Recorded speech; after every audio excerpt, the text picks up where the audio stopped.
अध्याय क्रमांक 13 ग्रंथराज ज्ञानेश्वरी अध्याय क्रमांक 13 श्लोक क्रमांक 11 आणि ओवी क्रमांक 768 आपण थांबलेलो होतो. अध्यात्मज्ञानम नित्यत्वम तत्वज्ञानार्थदर्शनम एतच ज्ञान इति प्रोक्तम अज्ञानम यदन्यथा. अध्यात्मज्ञानच खरं ज्ञान आहे, याच्या व्यतिरिक्त जी विज्ञान आहेत ती सर्व अज्ञान आहेत असा श्लोक सांगणारा आहे.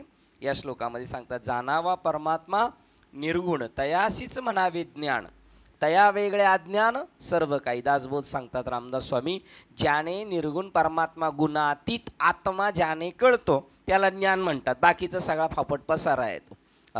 जाणावा परमात्मा निर्गुण. आता सगुण निर्गुण हे भेद आणि अभेद त्याच्यामध्ये पाहत नाही बसायचं, आपल्याला एक एक स्टेप घेऊन जातात. गुणातलं सगळ्यांना माहिती आहे, प्रभू रामचंद्र माहिती आहेत, प्रभू रामचंद्र गुणातले माहिती आहेत. पण वेदेश्वरी सांगते, कोण एक राम होऊन गेला त्याने समुद्र लंघून रावणवधी गेला, ऐसा परोक्ष ज्ञानाते न मानती संत. बघा, राम होता एक, त्याने समुद्र लंघन केलं आणि सीतामातेला सोडून आणलं. अशा परोक्ष ज्ञानाला संत मानत नाहीत. संत म्हणतात हा राम. अजून बघा नामदेव महाराजांचं एक प्रमाण आहे की नाही, राम जो आहे ना तो प्रत्यक्ष राम दावीन धरीन त्याचे पाय, अनेकांचे काय चाड मज. बाकीच्यांचं मला काय नाही, प्रत्यक्ष राम दावीन धरीन त्याचे पाय, अनेकांचे काय काम मज. मला प्रत्यक्ष आत्मारामाची जो भेट घालून देईल त्या. आणि आत्मारामाबद्दल सांगतात आणि अख्खी ज्ञानेश्वरी संत वाङ्मय आत्मारामाबद्दल बोलतात. आत्मा माहीत नाही आणि बाकीचं सगळं माहिती आहे, शून्य किमतीचं आहे. नाना शास्त्र पडे लोकम नाना दैवत पूजनम आत्मज्ञान विन पार्थ सर्व कर्म निरर्थकम. आणि राबायचं तर काम चालू आहे दिवस रात्र, कोण राबत नाही. आयुष्य त्याच्यामध्ये व्यतीत केलेले 1400 वर्षाच्या चांगदेवापेक्षा जास्त उदाहरण मोठं नकोच आहे. तरीसुद्धा पाणी में मिन पासी मोहे सुन सुन आवत हे हासी, अरे आत्मज्ञान बिन नर भटकते हे कहा मथुरा कहा काशी. तीर्थक्षेत्रांना अमुक धमुक धर्माचं काम करणारे दिसणारे धर्मांध लोक, धर्मांध त्याच्यापेक्षा पुढे कंसात सांगतात आत्माराम ग्रंथामध्ये जन्मांध म्हणजे जसा व्यवहारात जन्मजात आईच्या पोटातून आंधळा आहे, तसा गुरु केल्यापासून हे आत्म्याच्या बद्दल आंधळेच लोक आहेत. आणि ते लोक मार्गदर्शक असतील तर कधीच कळणार नाही. तुका म्हणे कैसे आंधळे हे जन गेले विसरून खऱ्या देवा. जो आत्मा आहे देवांचा देव देखिला देखिला माय मी, देवांचा देव फिटला संदेह निमाले तुझे पण. मग देवांचा देव कोण? ब्रह्मदेवाची ओळख असेल आणि प्रत्यक्ष गाठी भेटीन बोलणं चाललं असेल तरी त्याला गौणत्व सांगितलेले. भगवान विष्णू त्याच्याशी गप्पा मारत असतील तरी भगवान शंकर भगवान विष्णू बोलत नव्हते का? कृष्ण दुर्योधनाने कृष्णाला पाहिलं नव्हतं का? भीष्माचार्यांनी पाहिलं नव्हतं का? दुःशासनाने पाहिलं नव्हतं का? गेलते का त्याच्यातले विकार? मग असे आयुष्यभर किती राहिले तर विकार जाऊ शकतात का? भगवान कृष्ण प्रत्यक्ष असताना सुद्धा त्यांच्या डोक्यात गोविंदा होतो. याचा अर्थ काय? आकाराचा देव जो आहे तो काही कार्यासाठी आहे. त्याचं मूळ स्वरूप काय? त्या मूळ स्वरूपाचं आत्म्याचं ज्ञान तुम्हाला व्हावं. नाहीतर दासबोधात तर अजून स्पष्ट शब्द सांगितलेले, ब्रह्म विष्णू आणि हर यासी निर्मिता तोची थोर, देखिला देखिला माय देवांचा देव, सगळ्या देवांचा देव आत्मा देव आहे. आणि तो आत्मा आपल्या हृदयात आहे, आपल्यास सगळं नटलेलं आहे. आपल्या हृदयात आहे म्हणण्यापेक्षा आपण आत्म्याच्या हृदयात आहोत हे खरं ज्ञान आहे. आत्मा आपल्या हृदयात आहे ही पायरी सुरुवात आहे बालवाडी, आणि आपणच आत्म्यात आहोत. एवढा मोठा व्यापक आहे, भरला घन दाटन, त्याच्यामध्ये आपण आहे आणि आत्म्यात आत्मा आहे हे म्हणणं म्हणजे द्वैत झालेलं आहे. पण तो आपणच खेळे आपणा माझी, हे की नाही? ब्रह्मा विष्णू आणि हरी अशी निर्मिता तोची थोर, तो ओळखावा परमेश्वर नाना यत्ने करून या. दिवसाची रात्र रात्रीचा दिवस, आयुष्याचे अनेक क्षण अनेक दिवस त्याच्यात व्यतीत करायचे आणि त्याचा तपास लावायचा. कोण आहे तो देव? तो कोण आहे देव? ब्रह्माने सकळ निर्मिले, ब्रह्माशी कोणी निर्मिले? विष्णू विश्व पाळिता, विष्णूशी कोण पाळितो? रुद्र विश्व संवारिता, रुद्राशी कोण संवारितो? काळचा नियता कोण कळला पाहिजे. याचा कळेना विचार तो अवघा अंधकार. मग काय दिवस रात्र जरी तुम्ही केला असेल, याचा कळेना विचार तो अवघा अंधकार. म्हणून सारासार विचार करणे, आत्म्याचा विचार करणे ना आत्म्याचा विचार करण्यासाठी प्रवृत्त करण्यासाठी श्रीमद भगवद्गीता भगवान श्रीकृष्णाने अर्जुनाला हस्तिनापूरच्या युद्धाच्या प्रसंगी सांगितलेली आहे. आणि आपले सुद्धा हस्तिनापूरमध्येच युद्ध चालू आहे, रात्रंदिवस आम्हा युद्धाचा प्रसंग, अंतर्बाह्य जन आणि मन. आणि याच्यातून आपल्याला उलगडा करण्यासाठी ही एक दिशा देणारं शास्त्र आहे, हे साच बोलाचे नवे शास्त्र. त्याप्रमाणे अध्यात्मज्ञान आहे, हेच नित्यत्वम आहे. आणि जर दर्शन करायचं असेल, आता आपल्याला पंढरपूरला जायचं, आळंदीला जायचं, नाही का दर्शन करायचं, पण मुख्य दर्शन तत्वज्ञानार्थ दर्शनम, तत्वाचं दर्शन झालं पाहिजे. किंवा अजून एक ठिकाणी श्लोकात सांगतात, 4थ्या अध्यायातल्या 34 नंबरच्या श्लोकमध्ये, तद्विद्धी प्रणिपातेन परिप्रश्नेन सेवया उपदेक्षन्ति ते ज्ञान ज्ञानीश तत्वदर्शना. ज्ञानी तत्वाचं दर्शन करून देतो, आकाराचं दर्शन करून दिलं तर चेंज होतं, ते स्थित्यांतर आहे, त्याच्यात परिवर्तन आहे. पण आत्म्याचं कधीच परत नाही, तर जसं आहे तसाच आहे. त्या आत्म्याचं दर्शन व्हावं, आत्म्याचं ज्ञान व्हावं, म्हणून ज्ञानोबरायांचा आटापिटा आहे. आणि त्याच्यामध्ये काल सांगत होते, ज्ञान अज्ञान. ज्याने देहात असताना तरुणपणाचंच म्हातारपणाची दुःख व्यथा जाणल्यानं आताच बंदोबस्त केला. आजारी पडायच्या अगोदर जसं मेडिक्लेम काढतो, तसं मृत्यूच्या अगोदर मरणाआधी सावध व्हावे. त्याप्रमाणे त्या आत्म्याचं दर्शन करण्यासाठी. आणि काल आपण आलो होतो, कालच्या याच्यामध्ये 2-3 टॉपिक पाडले. जरा अदर्शनम, शरीराचं व्याधी दर्शनम, व्याधी यायच्या अगोदर सावध होणं.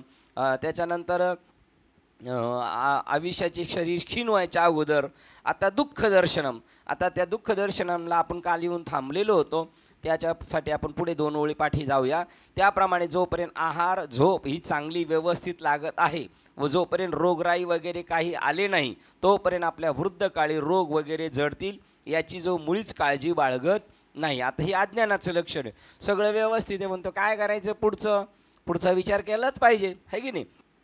आणि त्याच्याप्रमाणे आता दुःख दर्शनम इथपर्यंत आलो आहे. आणि स्त्री पुत्राधिकांच्या संगतीत राहून संपत्ती ही जो जास्त मिळू लागेल, तो त्याच्या डोळ्यावर अधिक धूर संपत्तीमतचं मढून विचाररूपी डोळे नाहीसे होतात.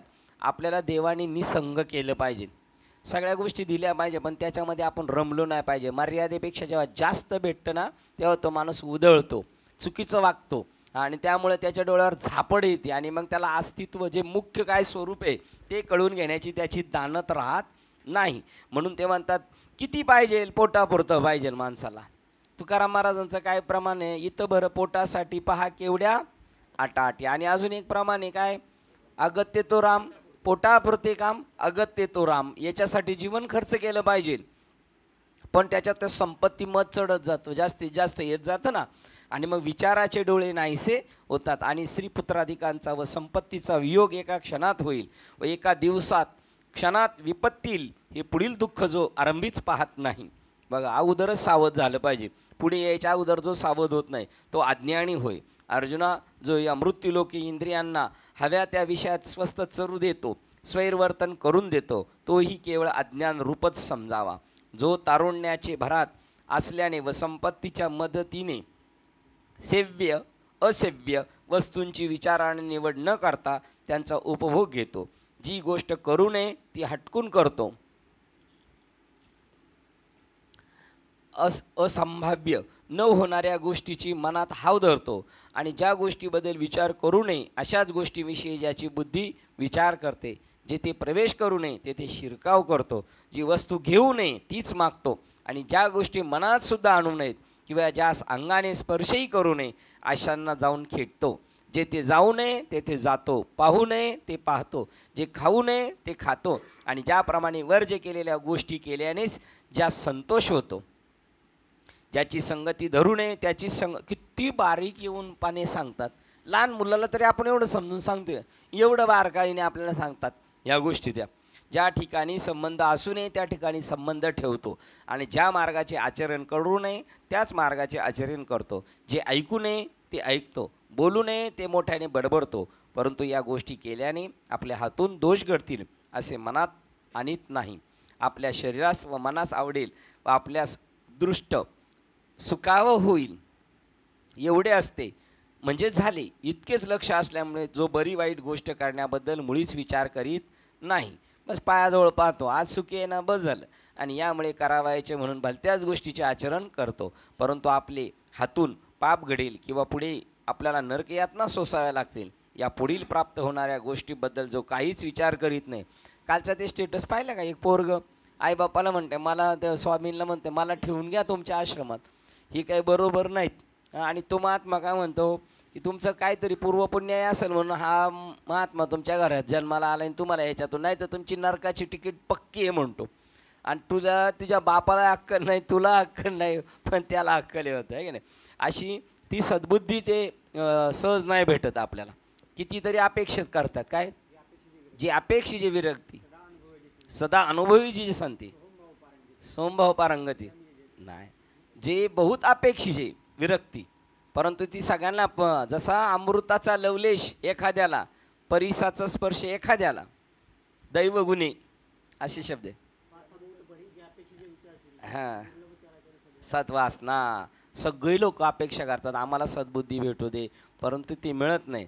जसा अमृताचा लेशू दैवगुणी एखाद्याला भेटतो अमृता, किंवा परिसाचा स्पर्श लोखंडाला एखाद्याच लोखंडाला होतो, सगळ्यांना होत नाही. त्याप्रमाणे सद्बुद्धी दुर्लभ आहे चराचरी. आणि ती त्या मुलाकडं होती. ते किती रडत होतं, मला इकडं आश्रमात ठेवून घ्या म्हणून. त्या धर्म आणि शिवाय मोठमोठ्या साधूंना शिवाय देते, धडाधड सगळं सांगून टाकतो, माझा बाप भावाशी भांडतोय, हे म्हणतोय. म्हणजे बघा, त्याला ज्ञान आहे तिचं झालं तिथं. त्या धर्मभ्रष्टाच्या संगतीने सर्व जगात अतिशय अज्ञान पसरते. आणि बोलताना किती, मला काय पण करा पण आज ठेवूनच घ्यावं तुमच्याकडे, मी सांगू शकत नाही, पण माझ्या घरात नाही वातावरण तसं. पण आता हे कळूनच घेईन, मग त्याला सगळे ओपन पत्ते करावं लागले. ते त्या धर्मभ्रष्टाच्या संगतीने सर्व जगात अतिशय अज्ञान पसरते, बळावते, आणि ते शेवटी इतके वाढते की ते आपल्या बळाने ज्ञानवानाबरोबरही झगडू शकते. पण हे असो, ज्या योगाने तुला अज्ञानाचे स्वरूप स्पष्ट समजेल अशी ज्याची आणखी काही लक्षणे सांगतो ती ऐक. त्याचप्रमाणे भ्रमरीच्या चित्तवृत्ती नवीन उमललेल्या कमळाच्या सुगंधी केसरावर आसक्त होऊन ती गुंतलेली असते. त्याप्रमाणे ज्याची प्रीती घरावर पुरती जडलेली पाहशील, त्याप्रमाणे एक साखरेच्या राशीवर बसलेली माशी उठत नाही. त्याप्रमाणे ज्याचे मन स्त्रीवर आसक्त होऊन तिच्या चित्तात पोटाळून बसते, ज्याप्रमाणे बेडूक पाण्याच्या कुंडात राहिलेला असतो, तेथून बाहेर पडत नाही, किंवा चिलट शेंबडात गुंतल्यावर बाहेर पडू शकत नाही, किंवा जनावर पूर्णपणे चिखलात रुतल्यावर त्यातून बाहेर निघू शकत नाही, त्याप्रमाणे ज्याचे मन जिवंतपणी व मेल्यावर घरातून दूर होत नाही पा, व जो मरणानंतरही आपल्या बखळीत साप होऊन बसतो. एखादी तरुण स्त्री आपल्या जीवलगाच्या गळ्यात मिठी मारून बसते, त्याप्रमाणे जो आपल्या झोपडीला जीवाशी धरून राहतो. मधाचे तात्पर्य व संरक्षणार्थ मधमाशा जशा परिश्रम जाच सोसतात, त्याप्रमाणे जो हवी ती संकटे परिश्रम सोसून आपल्या घराचे संरक्षण करतो. म्हातारपणी झालेले आणि त्यातही तेच एकुलती एक असे सुपुत्ररत्न असले म्हणजे त्याच्या आईबापाचे जितके त्याच्यावर प्रेम असते, तितक्याच मनाने ज्याला घराविषयी आस्था व प्रेम असते. पुत्रादिषु श्वग. आणि अर्जुना, ज्याला स्त्री वाचून जगात दुसरी प्रिय अशी वस्तूच नाही, त्याप्रमाणे जो जीवाभावाने स्त्रीदेहावर आसक्त झालेला असतो आणि आपण कोण आहो व आपले कोणते कर्तव्य आहे की ज्यामुळे सार्थक होईल हे जो काहीच जाणत नाही, ज्याप्रमाणे सिद्ध महापुरुषाचे चित्त ब्रह्मस्वरूपी निमग्न झाल्यावर त्याचे सर्व व्यवहार थांबतात, त्याप्रमाणे तो आपली हानी लोकलज्जा हे काही पाहत नाही, किंवा लोकांनी केलेली जी निंदा तिकडेही लक्ष देत नाही, कारण त्याच्या साऱ्या इंद्रियांची धाव एकमुखाने स्त्रीविषयाकडेच असते. ज्याप्रमाणे गारुड्याचे माकड गारुड्याच्या छंदाने नाचवणारे असते, त्याप्रमाणे जो स्त्रीच्या चित्ताची आराधना करीत असतो व तिच्याच छंदाने नाचत असतो, आणि ज्याप्रमाणे आपण स्वतः अतिशय कष्ट सोसून शिंतो व आप्तमंडळींना दुखवतं व मग तो कृपण मनुष्य द्रव्यच वाढवतं, त्याप्रमाणे दान व पुण्य करण्याचे कमी करतो. आपल्या कुटुंबातील इतर मंडळींनाही फसवतो, परंतु आपल्या स्त्रीची खाच भरतो. तिची विषय इच्छा तृप्त करण्यात मात्र उणेपणा होऊ देत नाही. तेवढ्याकरता कोणाला कसे फसवतो ते पहा.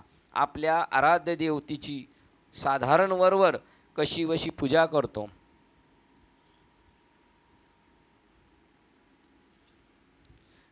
गुरुला थापा देऊन ठकवतो. आईबापांनी पैसे मागितले तर त्यास पैसे शिल्लक नाही म्हणून दैन्य दाखवतो. पण स्त्रीविषयी म्हटले की अनेक भोग साधने जी जी उत्तम वस्तू पाहिल ती तिच्या उपभोगाकरता म्हणून घेऊन येतो.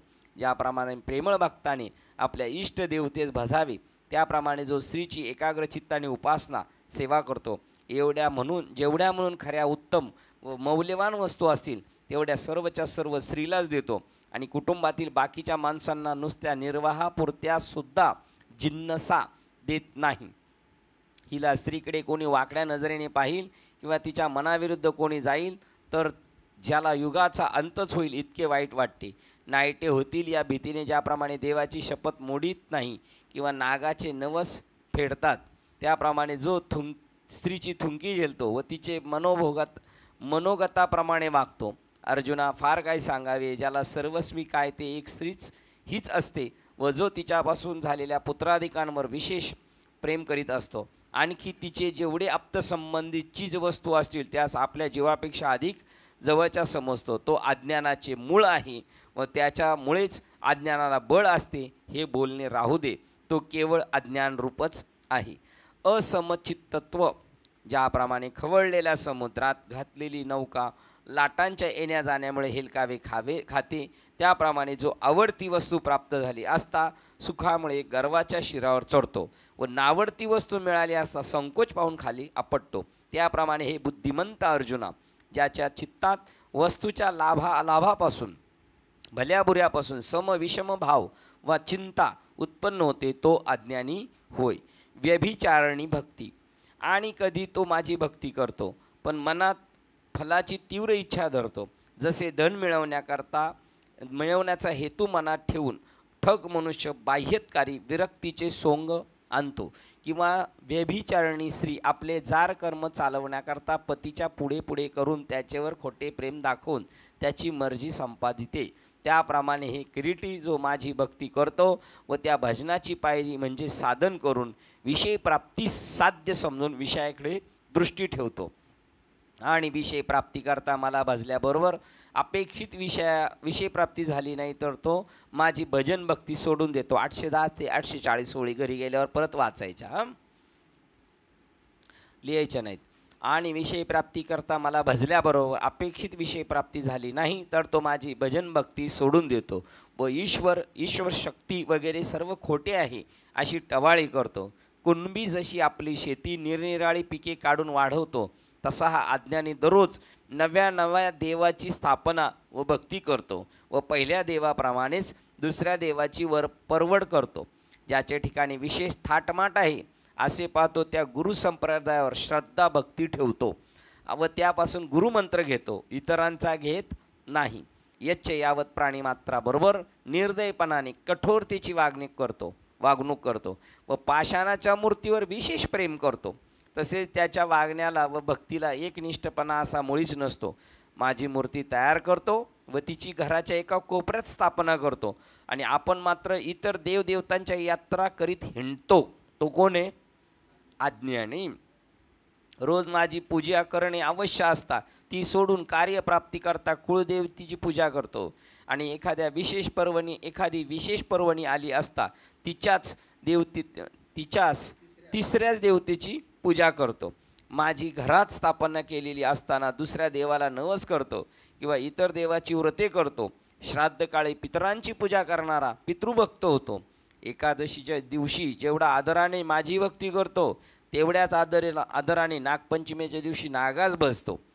गणेश ही कोणती भक्ती झाली? व्यभिचारणी भक्ती.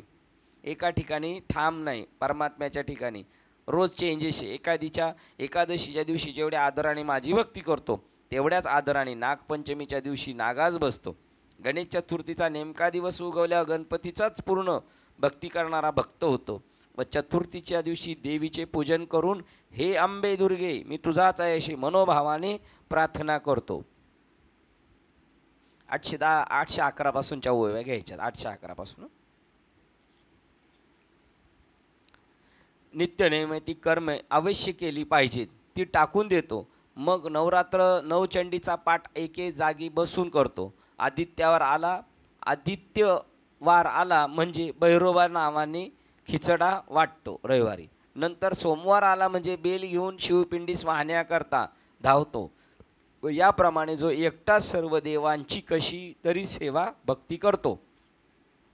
गावाच्या वेशीत पाल ठोकून बसलेली वेशा ज्याप्रमाणे अखंड सौभाग्यवतीच राहते त्याप्रमाणे जो क्षणभरही स्वस्थ बसत नाही विषय प्राप्ती करता असतील त्या सर्व देवांची अखंड पूजा भक्ती करतो. याप्रमाणे जो देवांची भक्ती करीत, याप्रमाणे जो देवांची भक्ती करीत वाटेल तसा चोहीकडे धावत असल्याचे पाहशील, तो अज्ञानाचा मूर्तिमंत अवतार होय असे समज.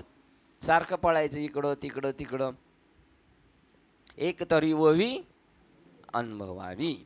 अविवेक विक्त देश सेवितम, आणि उत्तम पवित्र एकांत स्थानी तपोवने तीर्थे व पवित्र नद्यांची तटे ही पाहून ज्याचे मन विटते तोही केवळ अज्ञान रूपच होय. बघा, एक जात नाही तो नदीवर आणि एक जातो तो बी. जन संसदी अर्ती, ज्याला लोकसमूहात राहण्याचे सुख वाटते, पुष्कळ मंडळीत बसण्याचे व लोक गलबल्याचे कौतुक वाटते व लौकिकातील गोष्टीचे वर्णन करण्याची हौस वाटते, तोही केवळ अज्ञान रूपीच होय.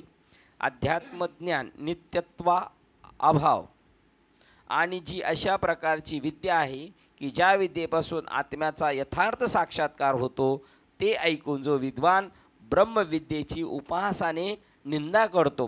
काल तुम्ही महाराजांनी ओळ घेतली होती ना, आणि आत्मा गोचरू होय, ऐसी जे विद्या आहे ते ऐकोनी डौर आहे विद्वंसू जो, ठीक आहे नाही. उपनिषदाकडे जो प्रवृत्त होत नाही, योगशास्त्र ज्याला आवडत नाही, उपनिषद ज्ञानेश्वरी तरी पुढं वाचतोय तो उपनिषदाकडे जाणार, उपनिषदाचं सार हे. उपनिषदाकडे जो प्रवृत्त होत नाही, योगशास्त्र ज्याला आवडत नाही, अध्यात्मज्ञानाकडे ज्याचे लक्षच लागत नाही, अध्यात्मनिरूपण होते, आत्मा अनात्मनिरूपण होते म्हणून काही एक परम हितकर साधन आहे, अशा बुद्धीच्या समजुतीची भिंत मर्यादा पाडून ज्याची मती इतर सर्व शास्त्रांकडे ओढ घेते व स्वैरपणे भटकते. बघा, आत्मा अनात्मा, नाशवंत काय, शाश्वत काय, ह्या विचाराकडं नाही, बल तिकडंच पळत बसेल. पळणार तो नाही, पळत असं नाही, पण जिकडं पळायला पाहिजे तिकडं पळणार नाही. उलट जिकडं पळतोय चांगला त्याची निंदा नालस्ती टिप्पणी करत बसणार. जो कर्मकांड पूर्णपणे जाणतो, बघा किती ज्ञानी माणसांमध्ये सांगतात. बघा आता इथून पुढे सुरुवात झाली, विद्वान माणसांच्याला सुद्धा अज्ञानी म्हटलेले. जे स्वतःला विद्वान समजतात आणि जगही ज्यांना विद्वान समजतं त्यांना ज्ञानेश्वर महाराजांची ज्ञानेश्वरी अज्ञानी ठरवते. कारण आत्मा सोडून बाकीचं काही जाणलं तर शून्य जाणलेले आहे त्यांनी. जो कर्मकांड पूर्णपणे जाणतो, ज्याला पुराणे मुखद्वत आहेत आणि ज्योतिषात तर इतका निपुण आहे की तो म्हणेल भविष्य वर्तविल तसेच व्हायचे, एवढा हुशार आहे. काय काय कर्मकांड पूर्णपणे जाणतो, पुराण मुखद्वत आहेत आणि ज्योतिषशास्त्रात निपुण, तो सांगल तसंच घडणार, एवढा मास्टर असतो. जो कला कौशल्य शास्त्रात अतिनिष्णात असतो, पाकक्रिया शास्त्रात प्रवीण असतो आणि अथवर्ण विधी म्हणजे जारण मारण, उच्चाटन व वशीकरण ही त्यास हस्तगत झालेले असतात. कामशास्त्रात ज्यास जाणावायचे असे काहीही राहिलेले नाही आणि भारत तर त्याला सहजच हस्तगत व पाठ असते व शास्त्रेही ज्यास मूर्तिमंत हस्तगत झालेली असतात. जो सर्व नीतिशास्त्र उत्तम जाणतो, कोणाचं वर्णन चाललंय? अज्ञानी माणसाचं. जो सर्व नीतिशास्त्रे उत्तम जाणतो, वैद्यकशास्त्रातही जो निपुण असतो आणि काव्य नाटकात त्याहून दुसरे कोणीही चतुर नाही, स्मृतीची जो चर्चा करतो, गारोड्याच्या मंत्रविद्येचे रहस्य जाणतो, वेदातील शब्दांचा कोश तर जणू काय त्याच्या बुद्धीचा सेवकच एवढा मास्टर आहे, त्याला सहज ते बोलता येणार, सहज त्याचं स्पष्टीकरण करणार.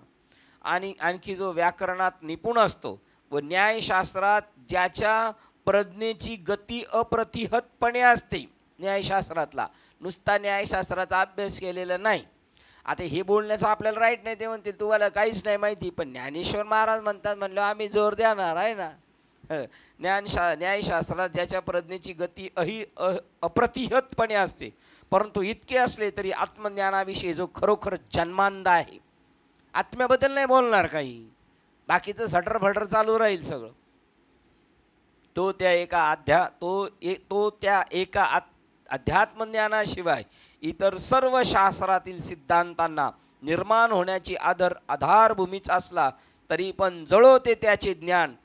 ते म्हणजे सर्व लक्षणाने संपन्न असलेल्या पण मूळ नक्षत्रावर जन्मलेल्या मुला जसे आईबापांनी पाहू नये तसे तू तिकडे मुळीच लक्ष देऊ नकोस. बघा किती हुशार येतो, तरी त्या मूर्खांच्या नादी नाही लागायचं, कारण ते शास्त्रातले मूर्ख आहेत.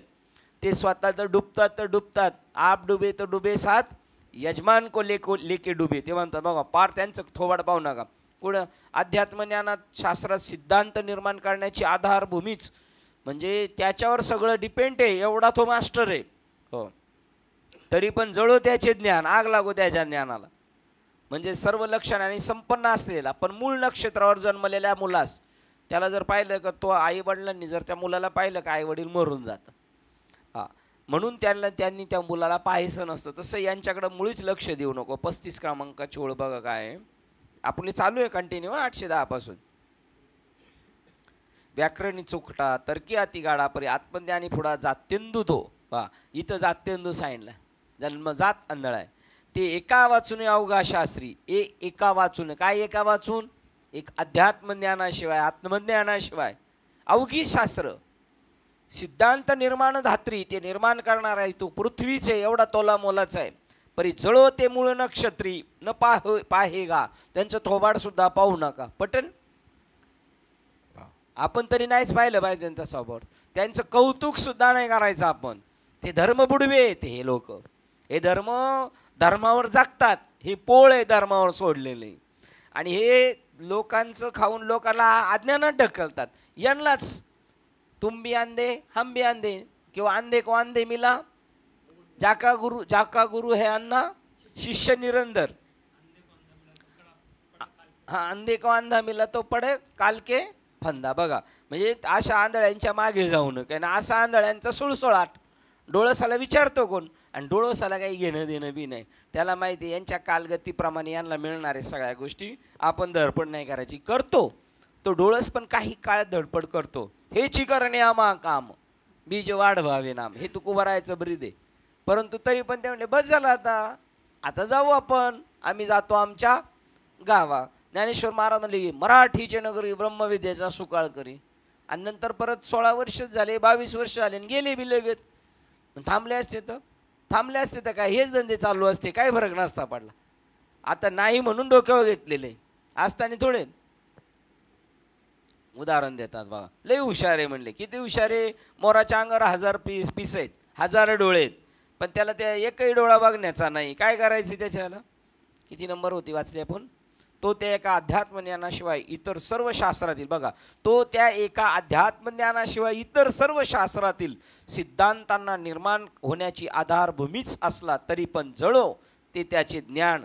ते म्हणजे सर्व लक्षणांनी संपन्न असलेल्या पण मूळ नक्षत्रावर जन्मलेल्या मुलात जसे आईबापांनी पाहू नये तसे तू तिकडे मुळीच लक्ष देऊ नकोस. ज्याप्रमाणे मोराच्या सर्वांगावरील पिसाऱ्यावर डोळे असतात परंतु एक दृष्टी नसते, त्यामुळे पिसाऱ्यावरील डोळ्यांचा काही उपयोग नसतो, त्याप्रमाणे त्याची ती सर्व विद्यासंपन्नता निरुपयोगी होय. एवढा सगळा असला तरी मेलेल्या मनुष्यात जिवंत करणारी संजीवनी मुळी जर परमाणू एवढी मिळाली तर मग इतर वनस्पतींच्या गाडाभर मुळ्या काय करायच्या आहेत. महत्त्वाची मुळी भेटली बस झाली, महत्त्वाचं अध्यात्म ज्ञान भेटलं बस झालं. बाकीच्या गाडाभर मुळ्या काय करायच्यात. यांच्याकडे गाडाभर मुळे आहेत आणि अध्यात्म ज्ञानाचा दुष्काळ. असं काय आहेच नाही ज्ञान, अध्यात्म ज्ञान नाही आहे. इथं किती सापड मारली तरी लाज नाही निर्लज्ज लोकांना. काय वाक्य होतं ते परत, आणि आत्मा गोचरू होय, आत्मा प्राप्त होईल भेटेल. छे, असं कुठं नाही. कुठं त्यांचं ऐकता, ऐकणारे बी तसलेच, त्यांचं कर्म तसंच आहे. एखादा त्याच्यातून अंग झटकून निघू शकतो. आणि आत्मा गोचरू होय, ऐशी जी विद्या आहे ही ऐकून डौरू आहे विद्वांस जो. हो, असं कुठं काय असतं काय, असं कुठं राहिले का. आता कोणाच्या नादी लागतात, कोणाचं काय ऐकता. म्हणजे कोणाची निंदा करतोय हा ब्रह्मविद्येची निंदा करतो, ज्ञानेश्वर महाराजांच्या ज्ञानेश्वरीची निंदा करतो. आणि त्याचं कौतुक वाटत असं समाजाला, तर समाज बी अज्ञानी आहे, त्याला काय कळतंय. एवढी वाचायची ही कोण आहे. म्हणून मामासाहेबांनी किंवा साखरे महाराजांनी केलेली मराठीच वाचली पाहिजे ज्ञानेश्वरी. तर कळालं तर कळलं, नाही तर नाही कळायचं. पारायण करणार तर कळायचंच नाही. म्हणजे आपण पारायण करायचं का नाही, केल्याशिवाय राहायचं नाही, आपण पारायण करायचंच.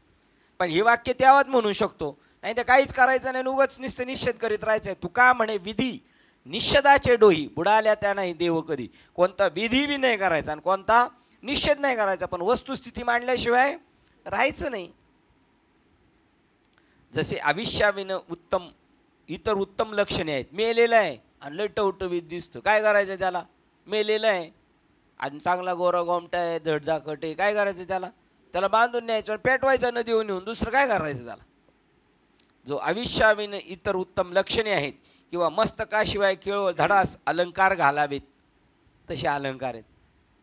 आणि त्याच्या खाली लिहायचं सर्व सुख लिहाला. हा सर्व सुख मेला का लिहाला?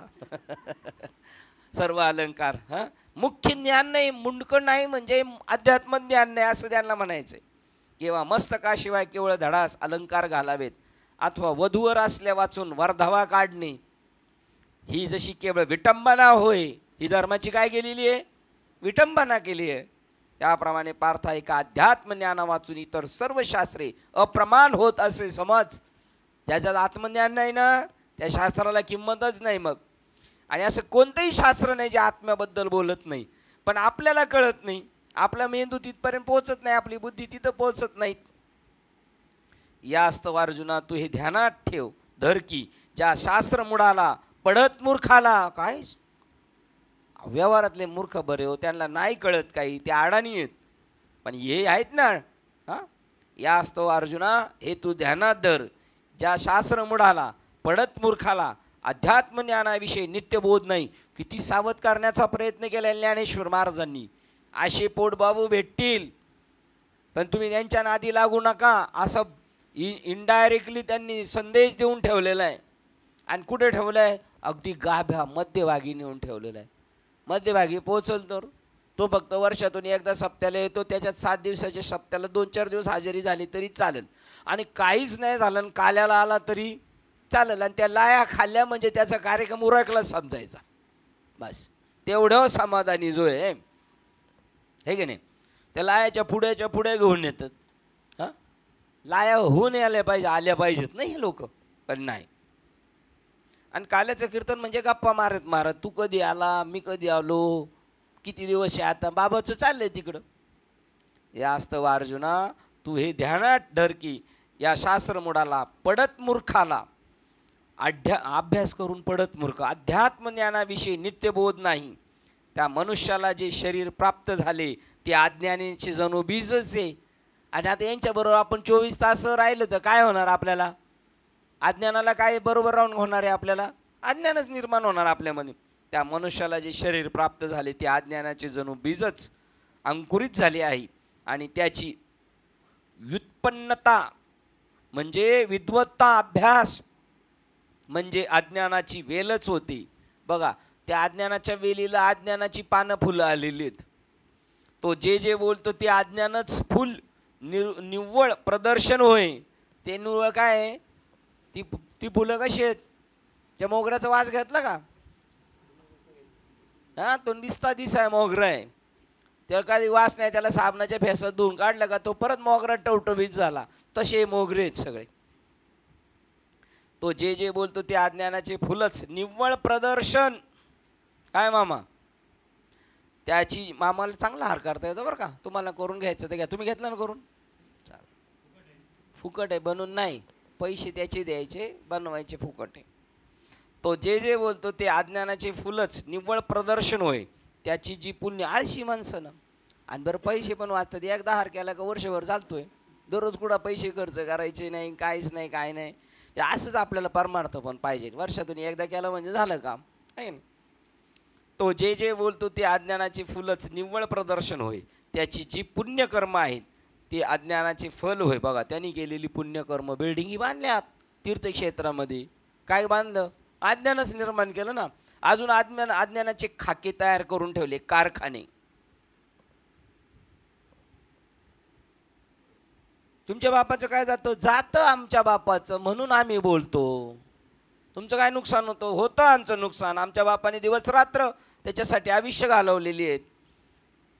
तत्वज्ञानार्थ दर्शन अभाव, आणि ज्याने अध्यात्म ज्ञान कधी श्रद्धेने मानलेच नाही त्याला ज्ञानार्थ तत्वज्ञान परब्रह्म म्हणजे काय हे मुळीच कळणार नाही. कंटिन्यू चालू ठेवायचं.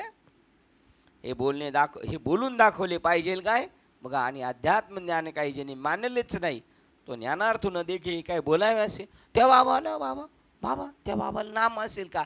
ते गाढवाला काय नाही, काही सांगायची गरज आहे का ते म्हणतात इथं. अध्यात्मज्ञान नाहीच. नदीच्या अलीकडच्या काठापर्यंत न येता जो माघारीच पळून गेला, त्याला पहिल कडीच्या काठाची बातमी कशी बरी कळेल? किती डोळस करण्याचा प्रयत्न केलेला आहे, पण ते काय सांगू का तुम्हाला, खाटकाला शिळीदार जिने. तुम्ही बघा, तुम्ही आदबा तुमच्या गावामध्ये एखाद्या महात्म्याला न्यायला, गावची लोक लगेच तुम्हाला अनुमती देतील, या घेऊन म्हणतील. त्यांना नाचा पाहिजे, त्यांना खिदळखाना घालणारा पाहिजे, त्याला गाढविणीला पाहून गाढव जसा खेकाळतो तसा खेकाळणारा पाहिजे, त्यांना दूध देणारी गाय नको, वांजटी, फक्त गुबगुबीत पाहिजे, टचटचीत, जी कधी फळत नाही दूध देत नाही, फक्त गुबगुबीत गाय पाहिजे त्यांना. अशी पास करणार कशासाठी? सप्त्याला. हे नाही, नदीच्या अलीकडील काठापर्यंत न येता जो माघारी पळून जातो त्याला पलीकडच्या काठाची बातमी. बरं, हे जे शोधना करणार आहेत ना, त्यांच्या गळ्यात माळबिळ काय नाही, ते असेच फक्त गावात जरा मिरवायचं, त्यांना जरा थोडंसं गावात मिळालेली किंमत, चांगली माणसं आहेत, वाईट नाहीत, पण काय करावं बस. त्यांनी फक्त पाहिले माग काय गेलेलं आहे, मागे बोजे वाहत होते ना सगळे, तसे आपण बोजे व्हायचे. गाढव काय थोडे वाघविती ओझे, तसंच करायचं आपण, तसं चाललंय ना. आणि वरती ठसठशीत लिहायचं, दरवर्षीप्रमाणे सालावादप्रमाणे ह्या वर्षी तसाच सप्ताह होणार जो वर्षानुवर्ष चालला आहे तो, आहे की नाही. नदीच्या अलीकडील काठापर्यंत न येता जो माघारी पळून जातो त्याला पलीकडच्या काठाची बातमी कशी बरी कळेल? नाही करणार, प्रश्नचिन्ह केलं. किंवा घरात शिरताना उंबऱ्यातच ज्याचे मस्तक खोचेत दडपले गेले, तो घरात काय ठेवले आहे हे कसे पाहिल? घरात घुसायच्या अगोदर ज्याचा मुंडी कट केली, तो आतमध्ये काय ठेवलेलं कळणार आहे. त्याप्रमाणे फक्त त्याची मुंडी धरून नेली अशी घरात तर कळत त्याला, आहे का? त्याप्रमाणे अर्जुना, अध्यात्म ज्ञानाची ज्याला मुळी तोंड ओळख सुद्धा नाही, काय शब्द आहेत, एक एक शब्द आहे ना बाबा, त्याला यथार्थ तत्वज्ञान परब्रह्म पाहावयास, आत्मतत्वाने जाणण्यास विषय होईल काय? बघा, साखरे बाबांनी किती क्लिअर करून ठेवलेले आहे. त्याप्रमाणे अर्जुना, अध्यात्मज्ञानाची ज्याला मुळीच तोंड ओळख नाही, त्याला यथार्थ तत्वार्थ परब्रह्म पाहावयास, आत्मतत्वाने जाणण्यास विषय होईल काय? प्रश्नचिन्ह 46. देवी अध्यात्मज्ञानी जया, अनोळख धनंजया, तया ज्ञानार्थू देखवया, विषयी काय? त्याला विषय मिळणार आहे का? नाहीच भेटणार त्याला पाहायला, त्यांनी कधी जाणलंच नाही. म्हणून असा मनुष्य ज्ञानाचे तत्व जाणू शकत नाही, हे तुला विशेष करून खडे आकडे मांडून सांगायचे कारण नाही. पूर्वी काय करायचे, खडे मांडून सांगा, 1 2 3 4. तुम्ही दळण करताना माहिती आहे का, 8 टाकायचे, 1 1, दुसरा टाकीचं 2 2 असं. आणि ज्याला मोजता नाही तो काय करायचा, असे खडे बाजूला ठेवून द्यायचा. तसं खडे मांडून सांगू का आकडे मांडून सांगू? हा अडाणी आहे म्हणून 1 अज्ञानी 2 अज्ञानी असं सांगू? म्हणून असा मनुष्य ज्ञानाचे तत्व जाणू शकत नाही, हे तुला विशेष करून खडे आकडे मांडून सांगण्याचे कारण नाही.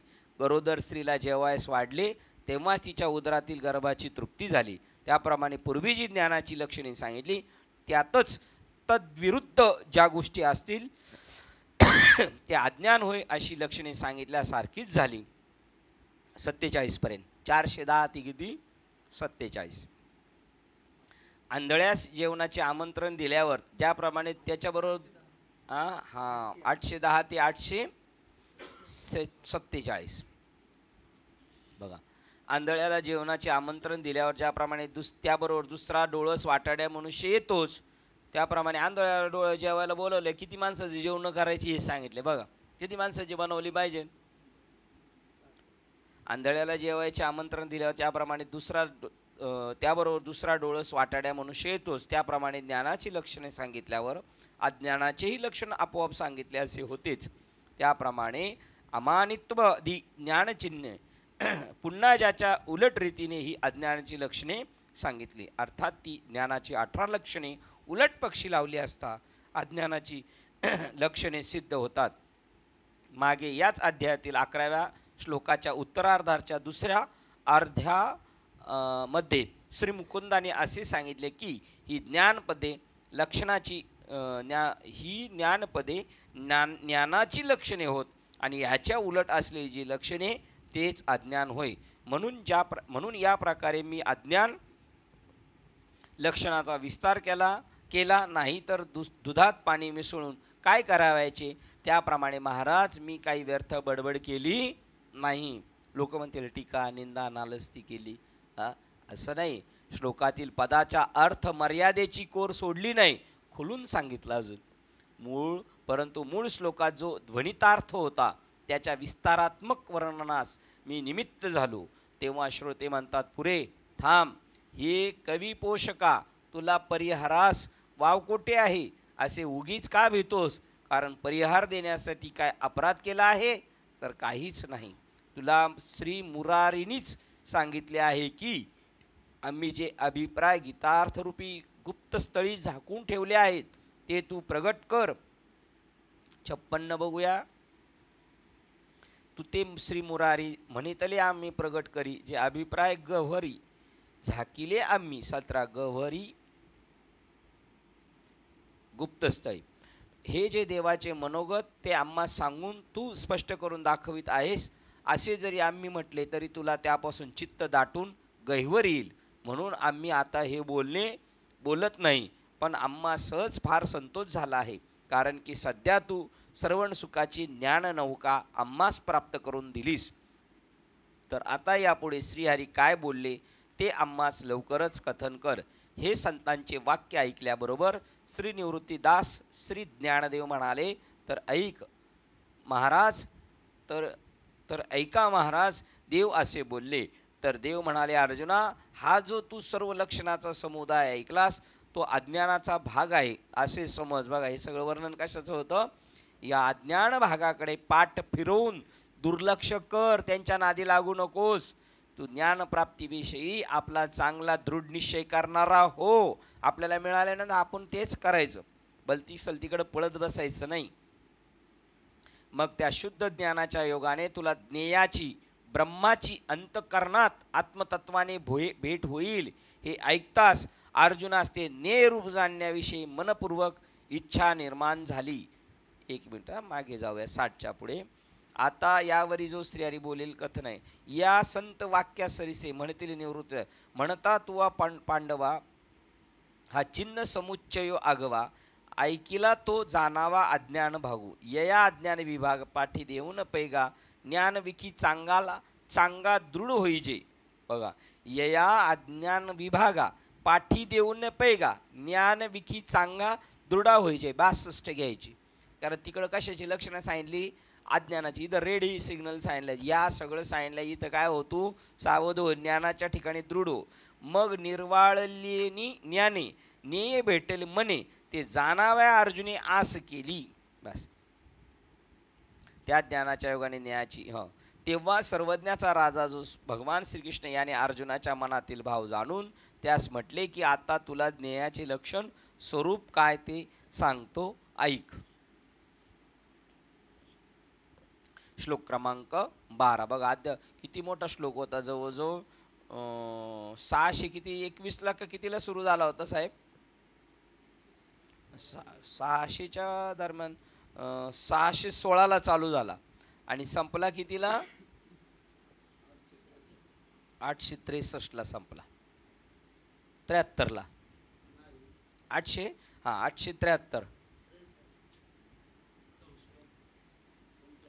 हां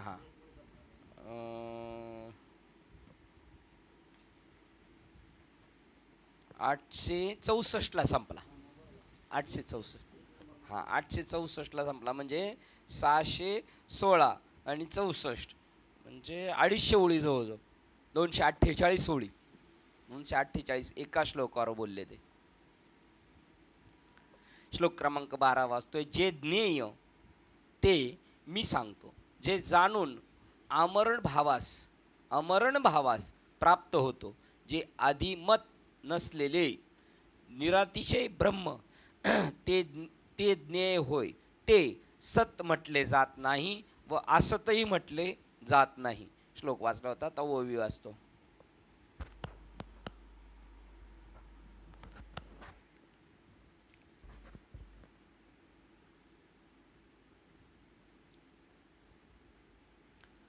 हे पहा, ज्ञेय म्हणजे परमात्म वस्तू. त्याला ज्ञेय म्हणण्याचे कारण इतकेच की ते ब्रह्म ऐक्य ज्ञानाशिवाय दुसऱ्या इतर कोणत्याही उपायाने प्राप्त होत नाही. ही ओवी आहे ना, तरी ज्ञेय ऐसे म्हणी पे आहे बघा. त्याला ज्ञेय, ज्ञेय म्हणजे परमात्मा वस्तू. त्याला ज्ञेय का म्हणायचं? ज्ञेय, ज्ञान, ज्ञाता. ज्ञेय का म्हणायचं? ज्ञानाशिवाय कळू शकत नाही म्हणून त्याचं नाव काय ठेवलंय? परमात्म्याला ज्ञेय म्हटलेले. ते पहा, ज्ञेय म्हणजे परमात्मा वस्तू. त्याला ज्ञेय म्हणण्याचे कारण इतकेच, ते ब्रह्मैक्य ज्ञानाशिवाय दुसऱ्या इतर कोणत्याही उपायाने प्राप्त होत नाही. दुसरा उपायच नाही चालत तिथे. 15व्या अध्यायात काय ओळे? वाचोनी ज्ञानाविनय एक उपाय करशीची तुके, ती अधिकच गुंफशी रुकी आहे. ज्ञान मार्ग सोडून जर जाणायला गेला तर गुंतागुंतीमध्ये सापडला जाशील. ब्रह्मैक्य ज्ञानाशिवाय परी ज्ञेय ऐसे म्हणे वस्तुती येणे करे. ते ज्ञाने वाचून कवडे उपाय नाही. ज्ञाना वाचून उपाय नाही. इथे त्याच्यात पण ज्ञाना वाचून दिले का? ब्रह्मज्ञाना वाचून दिले, जीव ब्रह्मैक्य ज्ञाना वाचून दिले.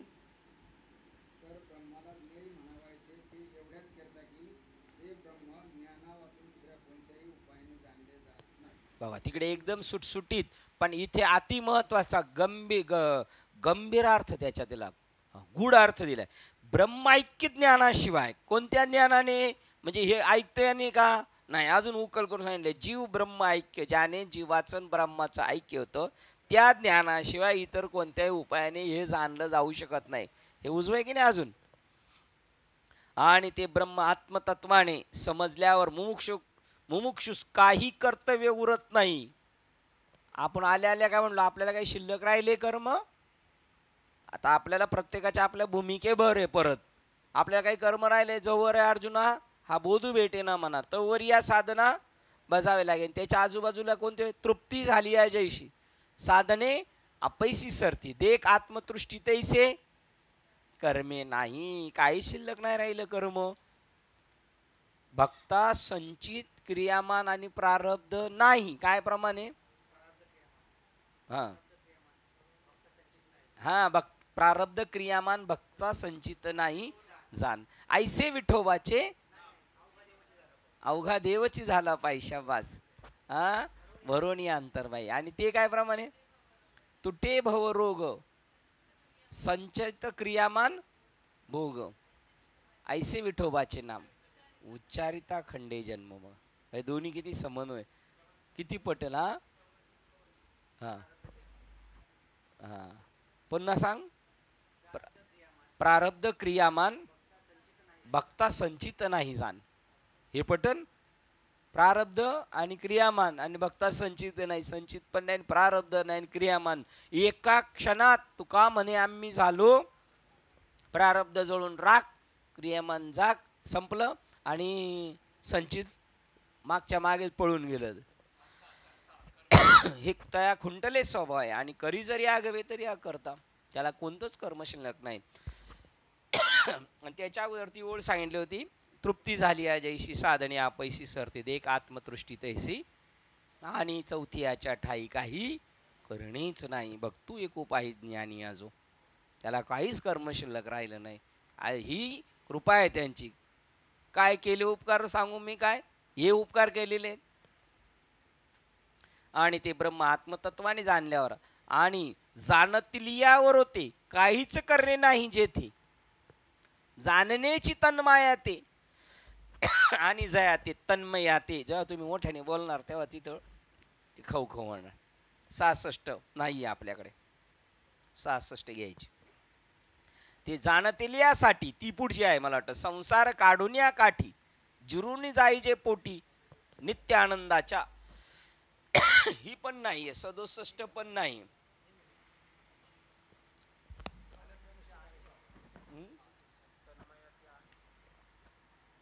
65 आहे. 66 पण घ्यायची. 67 जे ज्ञान आणि जे ब्रह्म आत्मतत्वाने समजल्यावर मुमुक्षास काही कर्तव्य उरत नाही. कारण त्याचे ज्ञानच म्हणून ते चित्त संसारी लागत नाही, म्हणून लागत. आणि जर काही शिल्लक असले का लागणार, शिल्लकच नसल्यावर नाही लागणार. ते ब्रह्म आत्मतत्वाने समजल्यावर मुमुक्षास काही कर्तव्य उरत नाही, कारण त्याचे ज्ञानच जाणणाऱ्या मुमुक्षला तद्रूप ते सांगते. म्हणजे जाणल्याबरोबर ते तद्रूप होतो. म्हणजे जो जाणायला जातो ना त्याला तो आपल्यासारखा करून घेतो. जे ज्ञेय जाणले असता मुमुक्षांनी संसाराला काठावर ठेवून म्हणजे संसाराचा निराश करून नित्यानंदात निमग्न व्हावे. काय करायला पाहिजे आपण? आलं असेल आपल्या वाट्याला काय पण कर्म, तरी आपण काय करायला पाहिजे? त्या कर्माला जाग्यावर ठेवून आपण आत्मस्वरूपामध्ये रममान व्हायला पाहिजे. 67 काय? जे जाणतले यासाठी संसार काढून या काठी. संसाराला कुठं नेऊन ठेवायचे? म्हणजे संसाराला काठी नाही काढायचं, त्या नदीच्या काठाच्या किनाऱ्यावर ठेवून द्यायचं. जिरोनी जाईचे पोटी नित्यानंदाच्या. संसार कुठे नेऊन ठेवायचा? बाहेर वट्यावर नेऊन ठेवायचा. आणि आपण कशा जिरून जायचं? नित्य आनंदाच्या पोटात जिरून जायचं. 67 हा वाचा.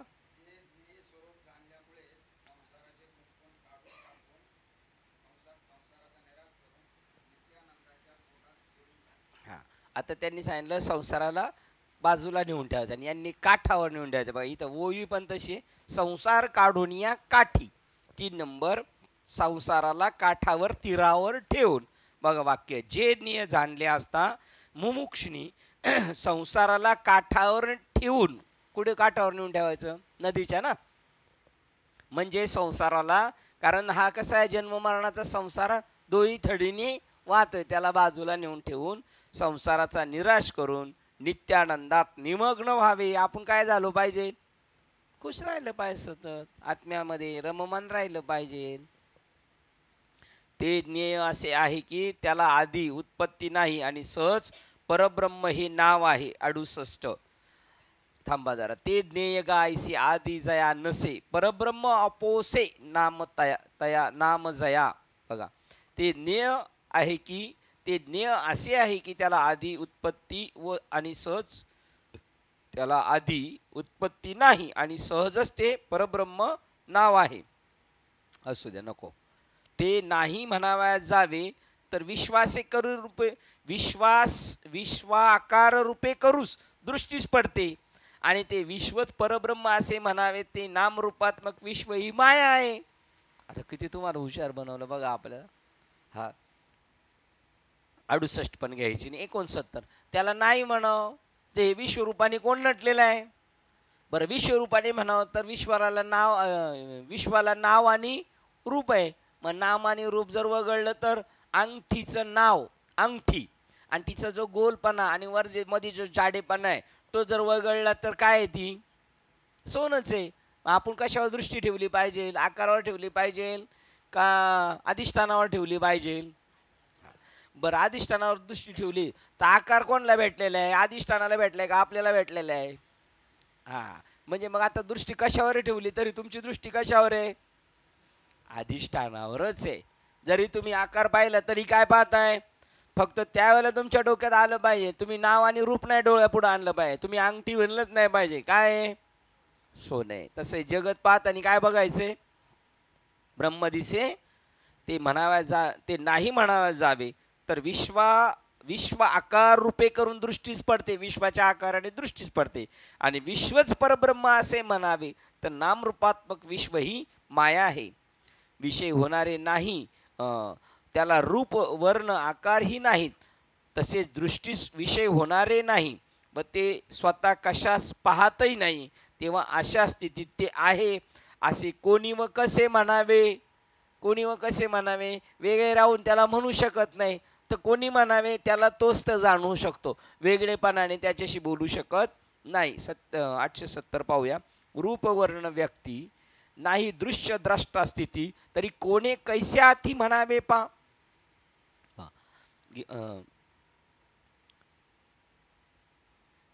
त्याला रूपवर्ण आकार ही नाही, तसेच ते दृष्टीस विषय होणारे नाही व ते स्वतः कशास पाहतही नाही.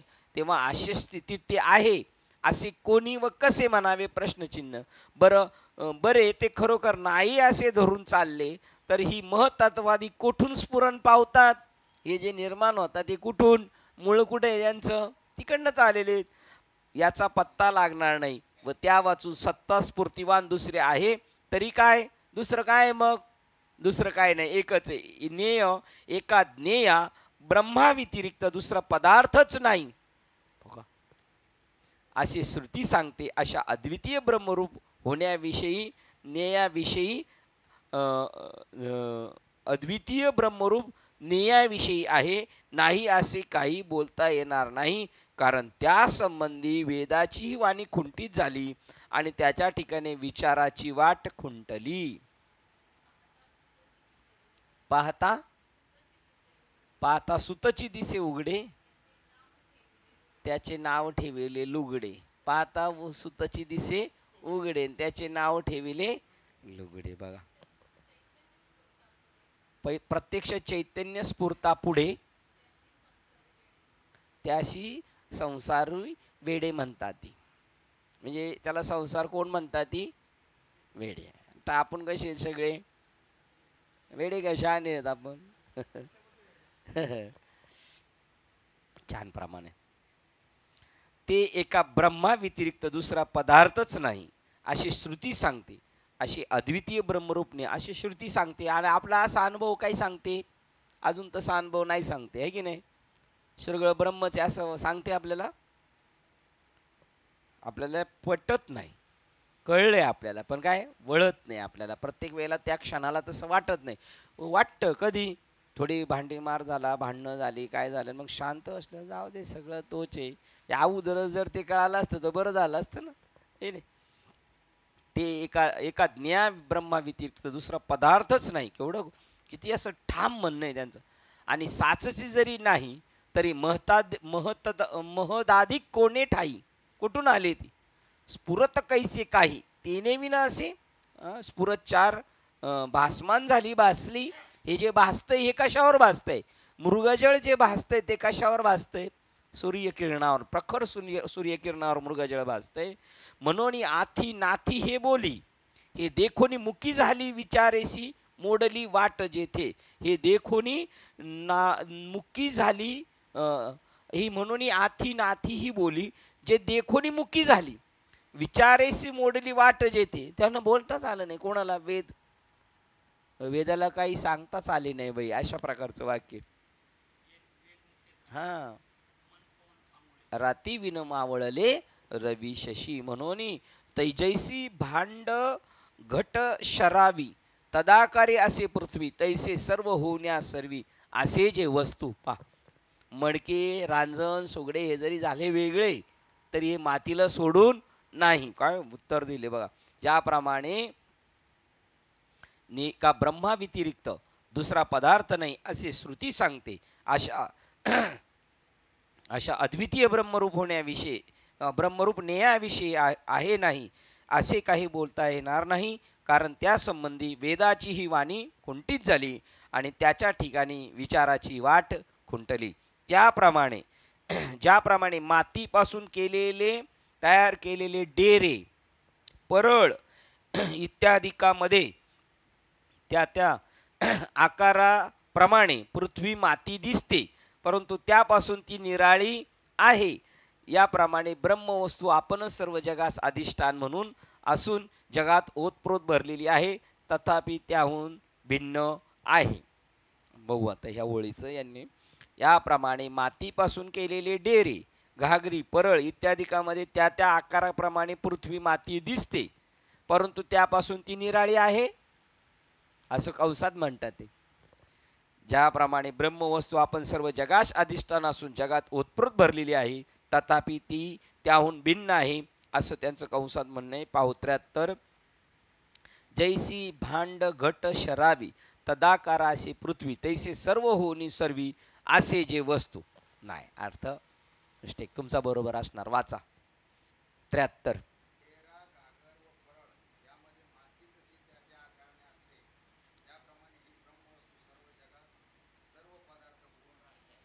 करेक्ट.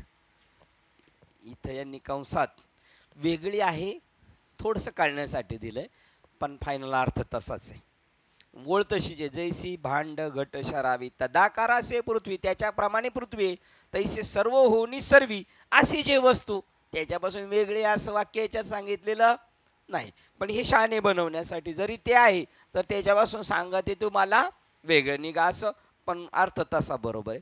हा पूर्ण श्लोक घ्यायचा आहे 65 ते 73. काही काही वस्तू भेटतात बघा बरं, किती आपल्याला मालामाल होऊन जातोय का नाही घरी जाताना.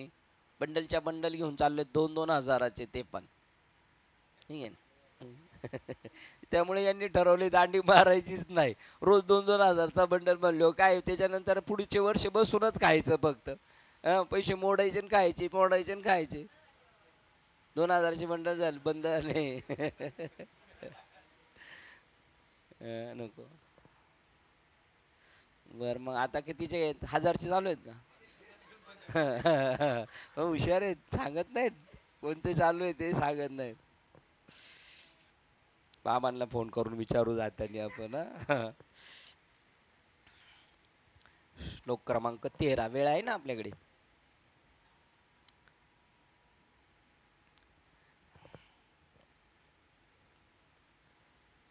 ते ज्ञेय, श्लोक क्रमांक 13 वाचतोय. ते ज्ञेय सर्व बाजूनी ज्याला हातपाय आहेत असे आहे. तुमचा श्लोक याच्यातच आहे का? 13 मध्ये 13 आहे ना साहेब? नाही 13 नाही, 13-31 आहे तुमचा. 13व्या अध्यायात 31 नंबरच्या ओवीत. हा लय पुढे अजून.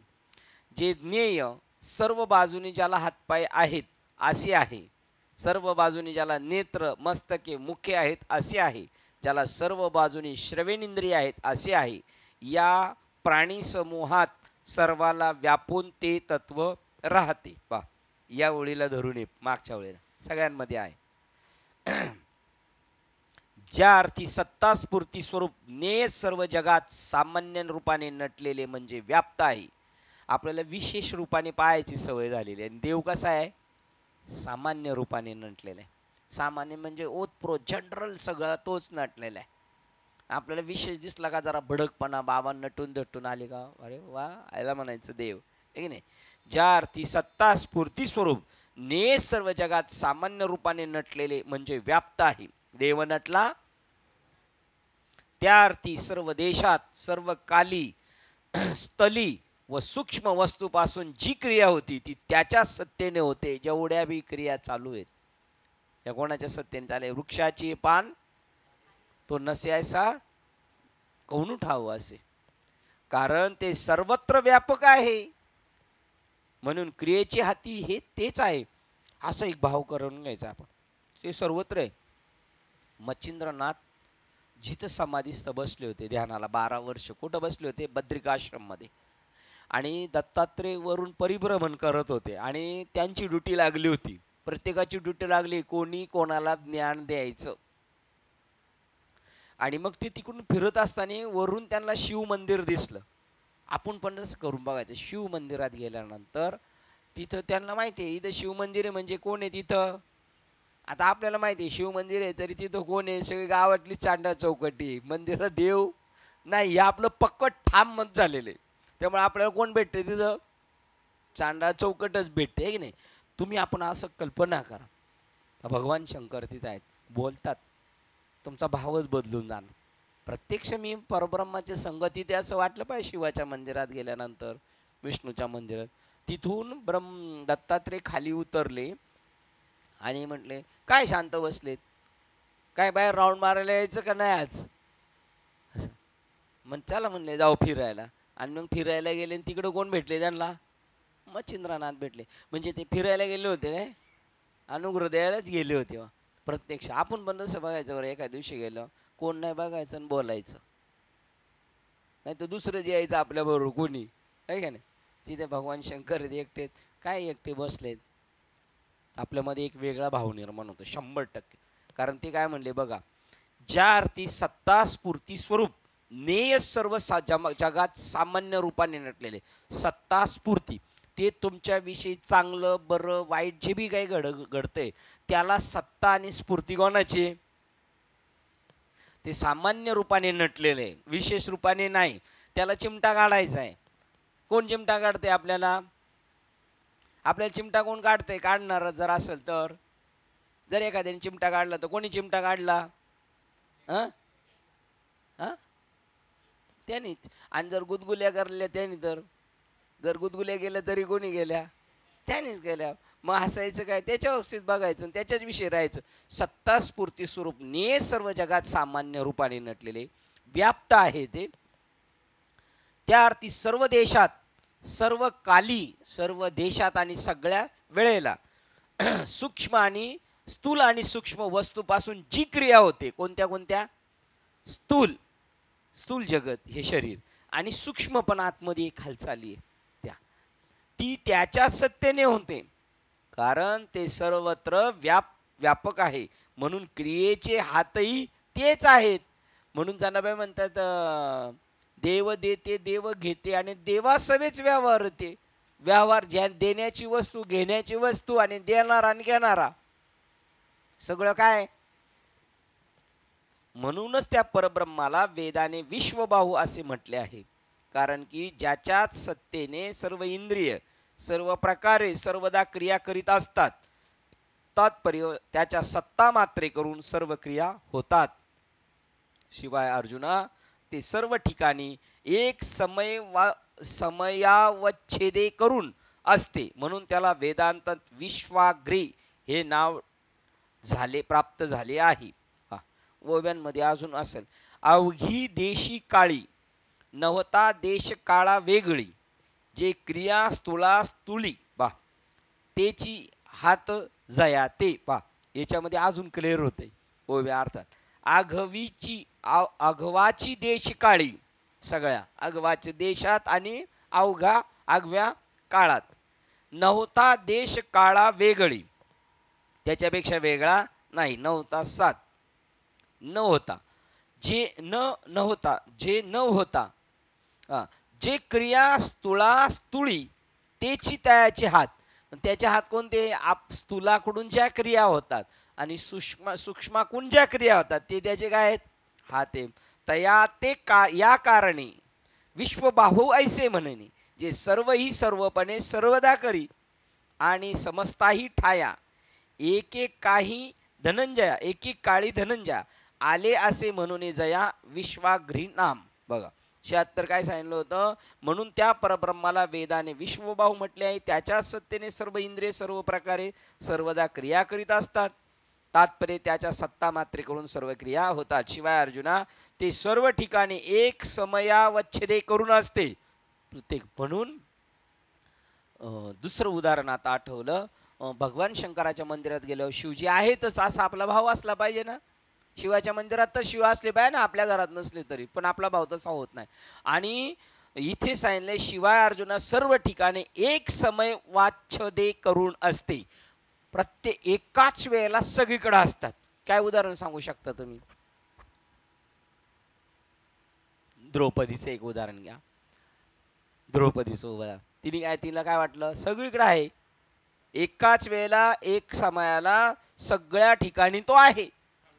लगेच प्रल्हादाचं दुसरं उदाहरण, ह्या खांबात आहे का, आहे. तिसरं, पिंडीवर पाय ठेवलं तर. चौथं, कहा पगडा रो देखे आने ना, बराबर सेम सेम. चौथं, कृष्ण भगवान. करेक्ट, आपण दोनों एक में है. नारद मुनी फिरत फिरत गेले, म्हणले तुम्हाला एवढे बायका आहेत, मला एक द्या ना त्याच्यातली. बरं ठीक आहे, मी जिथे नसेल ती घेऊन जा. कुठे गेला का कृष्ण जेवतोचे, बोलतोचे, गप्पा मारतोय, फिरताय त्याचे एकत्र. जिथं नाही कुठं नाही. आपलं तसा भाव होत नाही, पण आता असं वाटतं होईल, आपलं चालू आहे, आपण त्या प्रक्रियेत आहे नक्की. आणि ते बाबा करणार आपल्याला. आणि त्यांनी ती आता कमीत कमी आपल्याला काय झालंय, परोक्षता कळून दिलंय ना. आता अपरोक्षता आपण एकटे असलो होणार. आणि वाघ पाहिल्यानंतर सुद्धा त्याच्यात शंकर प्रगट होईल. काय राव, काय राव म्हणायला आपण बोबडी नाही ओळली म्हणजे बरं. काय राव तुम्ही आज वाघ बनून आले काय, ही काही पद्धत झाली घाबरवायची. नाहीतरी आपल्याला आमची पोरगी आहे ना, दरवाज्यात बेल मारली का खाली लपून राहते, भॉक करते डायरेक्ट. तुम्ही डचकली का नाही? तसं हा तर तो बहुत करतोय ना. कोण तिकडे पोरगी करते ना, हा कोण करतोय?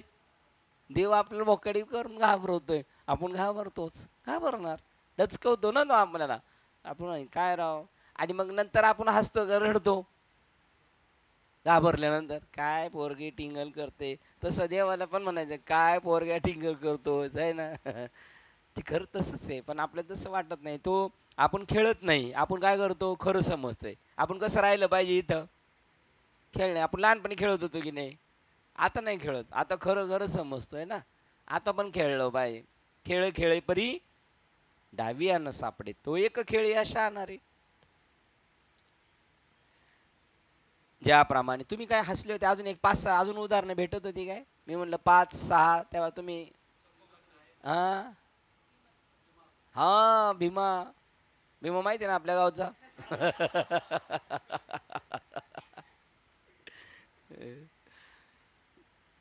देव जेवायला, सगळे जेवायला बसले 5 पांडव, तर त्या भीम म्हणलं 6 पात्र टाक ना देवाचं, देव येणार जेवायला. काय म्हणले देव, देव कसे येतील आता, देव कुठे आहेत, इकडे द्वारकेत आहेत. तुम्हाला सांगितलं तेवढं काम करायचं, जास्त बोलायचं नाही म्हणले. केलं ताट, ताट केल्यानंतर म्हणले श्लोक म्हणायला सुरुवात कर, अर्जुना मी देवाला घेऊन येतो. ही अशी गादावर फेकली, ही माझ्या टाक्यात पडायच्या अगोदर तू आला पाहिजे. आता एवढा आडमुठेपणा आपण करणार नाही, आपण ज्ञानी माणसं आहे ना.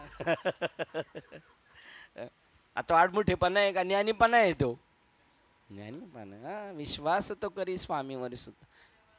चिल्या बाळाची कथा आहे का नाही, डोक्यात पडायच्या अगोदर वरच्यावर झेलली, दुसरे सगळे म्हणले गेला संपला. चिल्या बाळाची गोष्ट आहे की नाही. त्याच्यानंतर तुम्ही तिसरी कोणती सांगितली, चोखोबाची बहीण झाला पंढरीनाथ आहे की नाही. जनाबाईच्या गौर झाड लोट करी जणी, केर भरीच्या करपाणी. आपल्या घरातलं केर कोण भरतं काय माहिती, देव भरतो. तुमचे भाऊ म्हणले ते देवाला का मारतो आपण मग. कवनावळ जिकडे पाहे तिकडे चतुर्भुज गोपाळ. त्याप्रमाणे सूर्याला अंग व डोळे अवयव वेगळे वेगळे नाहीत, सूर्याला सर्वांगाने डोळे, अंगाने वेगळे नाही.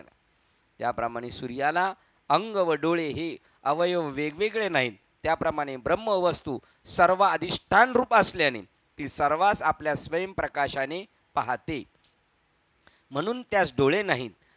तरी वेदाने त्याला मोठ्या चातुर्याने विश्वचक्षु असे म्हटले आहे.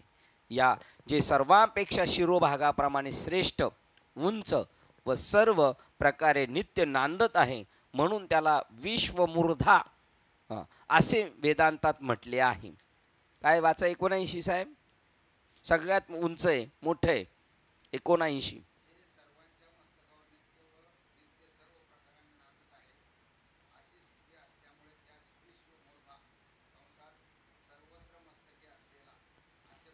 हां, क्लिअर केलं, त्याच्यात अजून क्लिअर केलं. हे पहा अग्नी, सगळंच घ्यायच्यात हा. हे पहा अग्नीचे जे स्वरूप तेच त्याचे मुख होय. याप्रमाणे ते सर्व व्यापक ब्रह्म सर्व वस्तूचा उपभोग घेते, त्याप्रमाणे सर्व व्यापक ब्रह्म सर्व वस्तूचा उपभोग घेते. ते आपला उपभोग घेते, आणि आपण जर तोच झालो तर आपण त्याचा उपभोग घेतो का तो त्याचा उपभोग घेतो, याचा प्रश्नच उत्तर कळायचं नाही. ते अनिर्णित राहील तो सामना. जे आपण अग्नीमध्ये टाकायचो ना गावाला, चुलीत टाकायचा घास, आता हा पहिला घास आपल्या ह्या चुलीतच जातोय, ही पेटलेली आहे की नाही. जठराग्नी. हा पार्था, या कारणास्तव त्या ब्रह्माला विश्वोत्मुख असे श्रुतीच्या बोलण्यात आले आहे. आणि आकाश ज्याप्रमाणे सर्व वस्तूत ओतप्रोत भरलेले असते, त्याप्रमाणे शब्द मात्राबरोबर त्याचे श्रवण आहेत. ते त्याच्याबरोबरच येते प्रत्येक याच्यामध्ये. आकाश कुठं नाही, आणि आकाशाचं पिल्लू शब्द, आणि शब्दापासून आकाश, हे ऐसेच मिसळले. म्हणून त्या ब्रह्माला आम्ही सर्वत्र ऐकणारे असे म्हणतो, कारण या जगात सर्वाला ओतप्रोत व्यापून आहे. हे महामते अर्जुना, बघा हे सगळ्याला आतबाहेर व्यापून आहे. हे आतबाहेर मिया कोंदले, सकळ जग सकळ माझेच होतले, तया कैसे कर माले, जे मीच नाही म्हणती बोला, तैसे भूत जात माझ्या ठाई. कल्पिले तरी आभासे काय, निर्विकल्पता आहे तरी ते तर मीच मी आगावी. तू कल्पना केली तर वेगळेपणा दिसेल, आणि निर्विकल्प झालास तर अंगठीला जर अधिष्ठानाने पाहिलं तर आकार आणि नाम पाहणार नाही, मीच आहे. आणि विकल्प जर आला तर मी थोडासा वेगळा दिसेल. आकाश ज्याप्रमाणे सर्व वस्तूत ओतप्रोत भरलेले असते त्याप्रमाणे शब्द मात्राबरोबर त्याचे श्रवण असते, श्रवण आहेत. म्हणून त्या ब्रह्माला आम्ही सर्वत्र ऐकणारे असे म्हणतो, कारण या जगात सर्वाला ओतप्रोत व्यापून आहे. कारण या जगतात सर्वाला ओतप्रोत व्यापून आहे.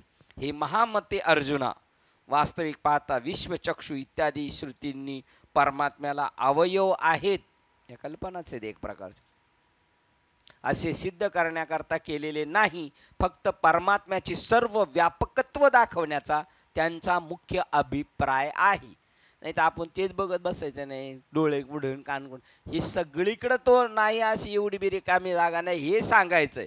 आणि तो पाहतो बी तोच, ऐकतो बी तो, कारण त्याला सगळ्या सूर्याला काय कान नाक डोळे वेगळे नाही, सर्व अंगच त्याचे आपल्याच्या डोळे कृती करतो, मुख जे कृती करतं, कान जे कृती करतो, ते सगळं त्याचं एकच अवयव सगळे कृती करतं.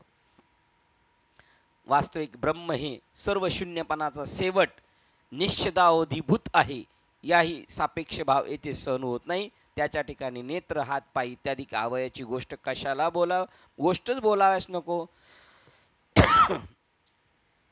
एरवी तरी महामती, बघा काय बुद्धी, त्याला पद दिलेले, काय पदवी दिलेली, हे महामती. आता ही आपल्याला काय अशी पदवी असणार, आपल्याला कोणती पदवी असणार, हे मंदमती आहे ना आपल्याला, हे महामती नाही देणार है ना. आपण पण महामतीच आहोत म्हणून इथपर्यंत आलेले, पण आपणच आपल्याला हे नाही करायचं, थोडंसं लवून भजूनच वागलं पाहिजे आहे ना. एरवी पण राहायचं श्रीमंत सारखंच वागायचं का.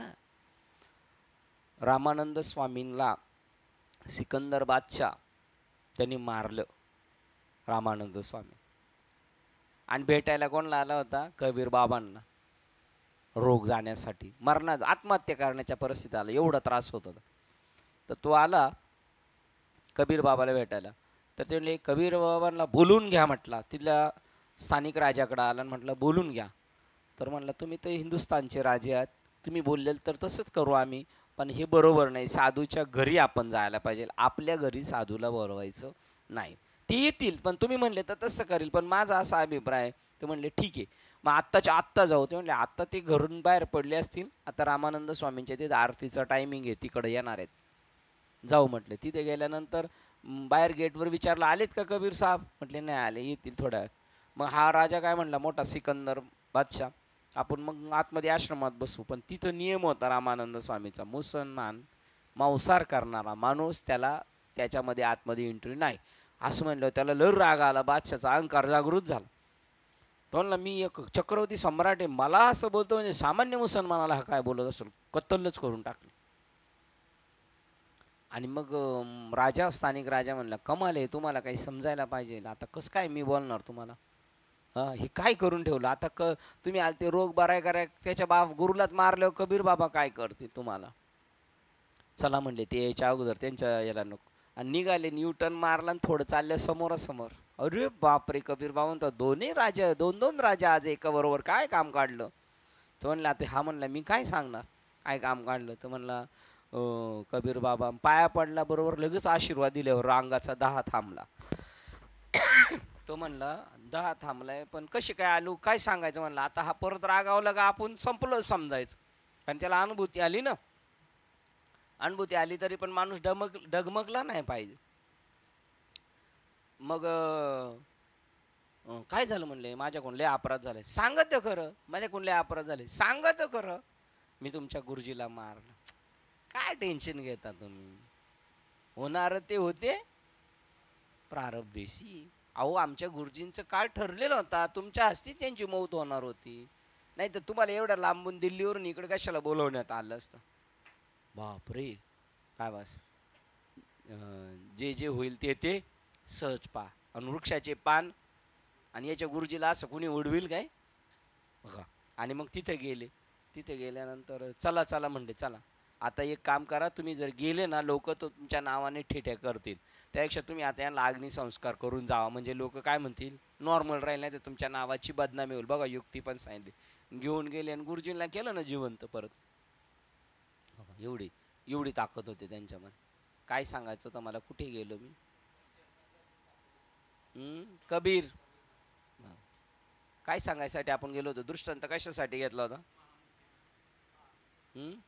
हा, महामती. बघा, करेक्ट, तुम्ही महामती आहात खरंच, की सिद्धांत ढळला नाही बाय. प्रत्येक क्षणाला संत तेथे विवेक, त्याचं नाव महामती. जे होणार आहे ते होणारच आहे, आणि जे होणार नाही ते कधीच होणार नाही. गुरुजीला आनंद वाटला, मला असा शिष्य भेटलाय. बरं, तो बळबळ त्याने अनुग्रह दिला होता, देत नव्हते राजी खुशी. असे महामत प्रसंगाला, नाही तर किती चिडाचिडी होण्याचा प्रसंग आहे हा. त्याचंच नाव आहे, ज्ञान गिळूनी गावा आला शीतळ शांतीचा वारा. अरे बापरे, कुठं आलो होतो आपण? श्लोक संपला होता ना? हा, विश्वशक्तुश्रुती, बरोबर, श्लोक संपला नव्हता. आपण थांबूया इथे. 83 क्रमांकाला थांबतोय. ग्रंथराज ज्ञानेश्वरी अध्याय 13, ओवी क्रमांक 883ला थांबतोय. झालेली सेवा उर्देस्त सद्गुरु सच्चिदानंद श्रीपाद बाबा रामदास बाबा, अधिष्ठान परमात्मा श्री ज्ञानेश्वरी संत मालिका, तसेच तुम्हा संत वृंदांच्या चरणावर सेवा समर्पित करून सेवेला इथे पूर्ण विराम देऊया. पुंडलिक वरदे हरी विठ्ठल श्री ज्ञानदेव तुकाराम पंढरीनाथ भगवान की जय. माऊली ज्ञानेश्वर महाराज की जय. जगद्गुरु संत तुकाराम महाराज की जय. शांती ब्रह्म एकनाथ महाराज की जय. सच्चिदानंद श्रीपाद बाबान की जय. सच्चिदानंद रामदास बाबान की जय. अवधूत चिंतनम श्री गुरुदेव दत्त गोपाळ कृष्ण भगवान की जय. भाई सब संतन की जय. गणपती बाप्पा मोरी. आता विश्वात्मके देवे, येणे वाक्यज्ञ तोषावे, तोषो द्यावे पसायदाने, देवांची संकटी सांडो, दया सत्कर्मी हरिवाळे, भूता परस्परे जडो मैत्री मानसे, दुरितांचे निमिळ जाओ, ईश्वर स्त्रिये पाव, जो जे वांछित तो ते लाभो प्राणिजात, कुलशक सर्व मंगळी, ईश्वर निष्ठांची मांदी आहे, मनोरथ मंडळी भेट तुला भूता, सदा कल्पत तुझे आरोप, चेतना चिंतामणीचे गाव, बोलते जरणव पियुषांचे, चंद्र विचारांचन, मार्तंडचे तापहीन, ते सर्वाई सदा सज्जन सोयरे हो, इंदोना सर्व सुखी, पूर्ण होई निरोधन, तुझेवादी कृषी अखंडित, ठाणी ग्रंथोपही विशेषी, दुष्टादृष्टयुजे भोवावेची, एक मनेचे विश्वेश्वराहो, आहो लीलदान बसाहो, येणे वरे ज्ञान देव सुखिया झाला, येणे वरे ज्ञान देव सुखिया झाला, येणे वरे ज्ञान देव सुखिया झाला. हरि ओम.